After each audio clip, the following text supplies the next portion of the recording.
আসসালামু আলাইকুম। Mobile phone full charge হয়ে গেলে আপনার নাম ধরে ডাকবে এবং চার্জ থেকে কেউ খুলে ফেললে আপনাকে সতর্ক করে দিবে। আমি বিষয়টি প্র্যাকটিক্যালি দেখানোর জন্য এখানে পাওয়ার ব্যাংকের মাধ্যমে ফোনটি চার্জ করে রেখেছি। এখন চার্জ থেকে খুলবো এবং ফোন আমাকে সতর্ক করে দিবে, শুনতে পারবো ফোনটি চার্জ থেকে খোলা হচ্ছে। সো আমি চার্জ থেকে খুলে দিচ্ছি, আপনারা শুনতে পাবেন। মোবাইল চার্জ থেকে খোলা হচ্ছে। ওকে, এবার যদি চার্জে লাগাই তাহলেও বুঝতে পারো ফোনটি চার্জ দেওয়া হচ্ছে। মোবাইল চার্জ হচ্ছে। আবার ফোন যখন 100% চার্জ হবে তখনও আপনি যে কমেন্ট সেট করে দিবেন তখন আপনাকে জানাবে ফোনটি 100% চার্জ হয়েছে। চাইলে আপনি রিংটোন সেট করে রাখতে পারবেন, নির্দিষ্ট রিংটোন শুনেও বুঝতে পারবেন আপনার ফোনটি 100% চার্জ হয়েছে। এবং এই বিষয়টি সবার জন্য অনেক বেশি গুরুত্বপূর্ণ। অনেক সময় আমাদের ফোনের চার্জ শেষ হয়ে যায়, আমরা হোটেলে বা রেস্টুরেন্টে খাইতে খাইতে ফোন চার্জ করি, ট্রেন স্টেশনে চার্জ করি, আবার বাস স্টেশনে চার্জ করার প্রয়োজন হতে পারে বিশেষ কারণে যখন ফোনের চার্জ শেষ হয়ে যায়।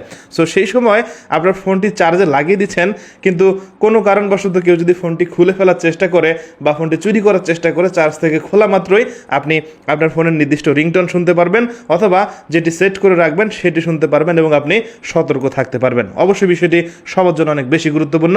বেশি বেশি শেয়ার করবেন, আপনার আশেপাশে অনেকের উপকার হতে পারে। প্রথমেই আপনার ফোন থেকে গুগল প্লে স্টোরে আসবেন। প্লে স্টোরে আসার পর সার্চ করবেন ব্যাটারি সাউন্ড অ্যালার্ট, তাহলে এই অ্যাপটি পাবেন। অ্যাপটি মাত্র 8 MB। সিম্পলি এই অ্যাপটি আপনার ফোনে ইনস্টল করবেন। ইনস্টল হয়ে গেলে এখান থেকে ওপেন করবেন। সো প্রথমেই পারমিশন অ্যালাউ করতে হবে, এর জন্য নিচের দিক থেকে পারমিশনে ক্লিক করবেন। এরপর এখানে ব্যাটারি সাউন্ড অ্যালার্ট, এই পারমিশনটি অলওয়েজ করে দিবেন। এরপর আবারও পারমিশন চাচ্ছে, জাস্ট পারমিশন ক্লিক করবেন। এরপর সিম্পলি ব্যাক করবেন, কোনো পারমিশন আর দিতে হবে না। এরপর দেখতে পাচ্ছেন অ্যাপটি ওপেন হয়ে গেছে। সো প্রথমেই দেখতে পাচ্ছেন এখানে কানেক্টেড একটি অপশন আছে, এইখানে ক্লিক করে আপনি অডিও ফাইল অ্যাড করতে পারেন। যদি আপনি নিজের ভয়েস দিতে চান চাইলে রিংটোন সেট করতে পারবেন। এবং যদি টেক্সট টু স্পিচ, এইখানে আপনি যা লিখে দিবেন বাংলায়, এখানে কিন্তু অটোমেটিক সেটি সেট হয়ে যাবে। লেখা শেষ হয়ে গেলে ব্যাক করবেন। ওকে, দেখতে পাচ্ছেন আমি লিখেছি মোবাইল চার্জ হচ্ছে।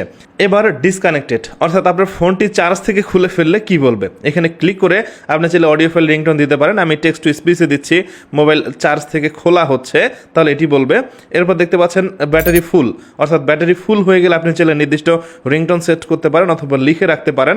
আমি এখানে লিখে দিচ্ছি ব্যাটারি ফুল হয়েছে। এবার ব্যাটারি ল, সো ল ব্যাটারি তো আপনি কোনো রিংটোন সেট করতে পারেন, লিখে দিতে পারেন। আপনার যেভাবে বুঝতে সুবিধা হয় আপনি সেটি করবেন। আমি লিখে দিচ্ছি ব্যাটারি ল চার্জ করুন। চাইলে পার্সেন্টেজটা কম বেশি করা যাবে, সো এখানে 10% দিতে পারেন, আপনার যেরকম সুবিধা। আমি 30% দিচ্ছি, 30% থেকে ফোনটি চার্জ করব। এরপর এখান থেকে ব্যাক করব। ওকে, দেখতে পাচ্ছেন এখানে সেট হয়ে গেছে। আর আরেকটি গুরুত্বপূর্ণ বিষয়, নিচের দিকে দেখতে পাচ্ছেন এই যে পাওয়ার বাটনের মতো একটি অপশন, এটি সবুজ আছে, তার মানে এটি অন আছে। যদি এটি লাল হয়ে থাকে তাহলে বুঝবেন আপনার ফোনে এটি কাজ করবে না। সো লাল হয়ে থাকলে এটার উপর চাপ দিয়ে সবুজ করবেন, তারপর এটি কিন্তু অ্যাক্টিভ হয়ে যাবে। সব ঠিক থাকলে এখান থেকে ব্যাক করবেন। এবার আপনার ফোনটি যদি চার্জে লাগান এবং চার্জ থেকে খুলেন তাহলে আপনি অবশ্যই আপনার নির্দিষ্ট সাউন্ড এবং যা লিখেছেন সেটি শুনতে পারবেন। আমি যা লিখেছিলাম সেটি কিন্তু এখানে খোলা মাত্রই আমাকে শোনাবে। মোবাইল চার্জ থেকে খোলা হচ্ছে। এবং চার্জে যদি দেই আবারও কিন্তু আমাকে এখানে জানিয়ে দিবে মোবাইল চার্জ হচ্ছে। ওকে, সো এইভাবে অবশ্যই আপনার ফোনে আপনি এরকম চার্জিং সাউন্ড সেট করে রাখতে পারেন। এবং আপনি যদি পাবলিক প্লেসে ফোন চার্জ করেন বা যখন আপনার ফোনটি ফুল চার্জ হবে তখন আপনি নোটিফিকেশন শুনে ফোনটি চার্জ থেকে খুলে ফেলতে পারবেন। আমার মনে হয় বিষয়টি সবার জন্য অনেক বেশি গুরুত্বপূর্ণ হবে। ভিডিও ভালো লাগলে লাইক করুন এবং কমেন্ট করে আপনার মূল্যবান মতামত জানান।